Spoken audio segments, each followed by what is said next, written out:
Hello बच्चों। तो इस वीडियो में हम लोग शरीर के अंगों का नाम को जो है हम लोग संस्कृत में देखने वाले हैं, जो सभी वर्गों के लिए क्या है, बहुत ही उपयोगी है।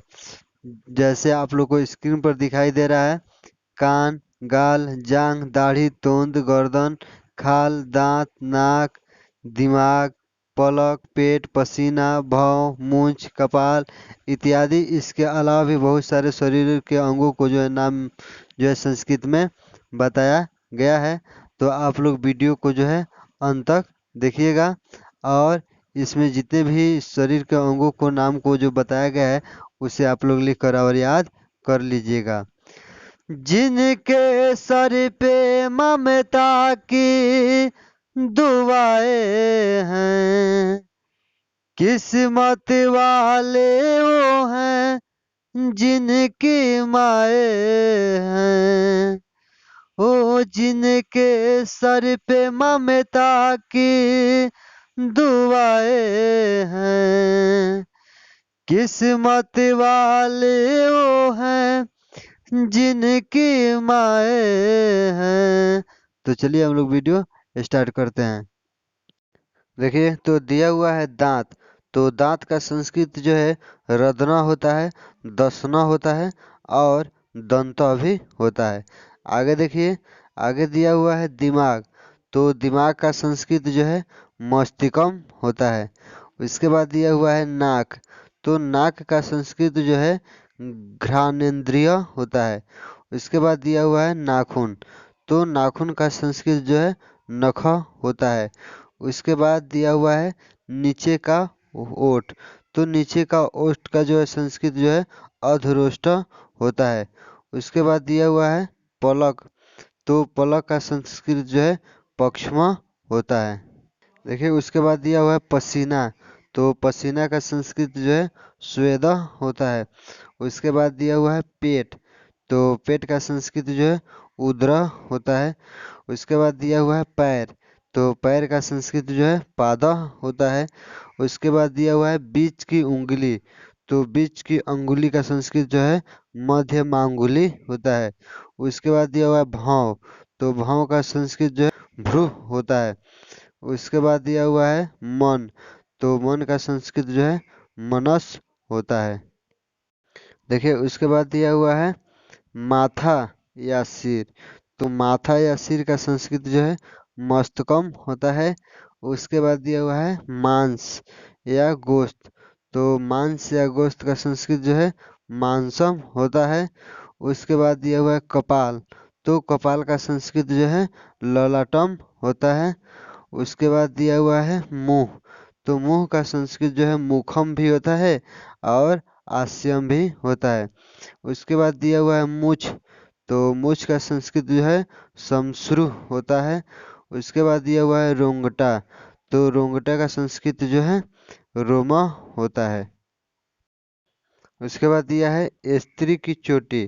तो स्त्री की चोटी का संस्कृत जो है वैनी होता है। उसके बाद सिर। तो सिर का संस्कृत जो है मुंडम होता है। उसके बाद शरीर। तो शरीर का संस्कृत जो है शरीरम होता है। उसके बाद सफ़ेद बाल। तो सफ़ेद बाल का संस्कृत जो है पलितम होता है। देखिए, तो उसके बाद दिया हुआ है हड्डी। तो हड्डी का संस्कृत जो है अस्थि होता है। उसके बाद दिया हुआ है हथेली। तो हथेली का संस्कृत जो है करतला होता है। उसके बाद दिया हुआ है हाथ। तो हाथ का संस्कृत जो हस्ता भी होता है और करह भी होता है। उसके बाद दिया हुआ है हृदय। तो हृदय का संस्कृत जो हृदय भी होता है और हृदयम भी होता है और उरह भी होता है। देखिए, उसके बाद दिया हुआ है अंगूठा। तो अंगूठा का संस्कृत जो है अंगुष्ठ होता है। उसके बाद अंगूठे के जो पास की उंगली होती है उसका संस्कृत जो है तर्जनी होता है। उसके बाद आँख। तो आँख का संस्कृत जो है लोचना भी होता है, नेत्र भी होता है। उसके बाद दिया हुआ है आंसू। तो आंसू का संस्कृत जो है अश्रु होता है। उसके बाद दिया हुआ है उंगली। तो उंगली का संस्कृत जो है अंगुली होता है। देखिए, तो उसके बाद दिया हुआ है ऊपर का ओठ। तो ऊपर का ओठ का संस्कृत जो है उत्तरोष्ठ होता है। उसके बाद दिया हुआ है ओठ। तो केवल ओठ का संस्कृत जो है ओष्ठ होता है। इसके बाद दिया हुआ है कंधा, तो कंधा का संस्कृत जो है स्कंध होता है। उसके बाद दिया हुआ है कान, तो कान का संस्कृत जो है कर्ण भी होता है और श्रोत्रम भी होता है। उसके बाद दिया हुआ है कोख, तो कोख का संस्कृत जो है कुक्षी होता है। उसके बाद दिया हुआ है खाल, तो खाल का संस्कृत जो है त्वचा होता है। देखिए उसके बाद दिया हुआ है खून, तो खून का संस्कृत जो है रक्तम होता है। उसके बाद दिया हुआ है गला, तो गला का संस्कृत जो है कंठ होता है। उसके बाद दिया हुआ है गर्दन, तो गर्दन का संस्कृत जो है ग्रीवा होता है। उसके बाद दिया हुआ है गाल, तो गाल का संस्कृत जो है कपोला होता है या गंड भी होता है। उसके बाद दिया हुआ है चोटी, तो चोटी का संस्कृत जो है शिखा होता है। उसके बाद दिया हुआ है छाती, तो छाती का संस्कृत जो है वक्ष होता है, यानी वक्ष माने छाती होता है। आगे देखिए, आगे दिया हुआ है छोटी उंगली, तो छोटी उंगली का संस्कृत जो है कनिष्ठिका होता है। उसके बाद जो छोटी उंगली के पास की उंगली होती है उसका संस्कृत जो है अनामिका होता है। उसके बाद जटा, जटा का संस्कृत जो है जटा होता है। उसके बाद ये हुआ है जांघ, तो जांघ का संस्कृत जो है जानू होता है। देखिए उसके बाद दिया हुआ है जीभ, तो जीभ का संस्कृत जो है रसना होता है। उसके बाद दिया हुआ है ठुंडी, ठुंडी का संस्कृत जो है नाभि होता है। उसके बाद दाढ़ी, तो दाढ़ी का संस्कृत जो है कुरचम होता है। उसके बाद दिया हुआ है तोंद, तो तोंद का संस्कृत जो है तुंद होता है। और उसके बाद तोंद वाला व्यक्ति यानी जिसके पेट जो है निकल जाता है तो उसका संस्कृत जो है तुंदिला होता है।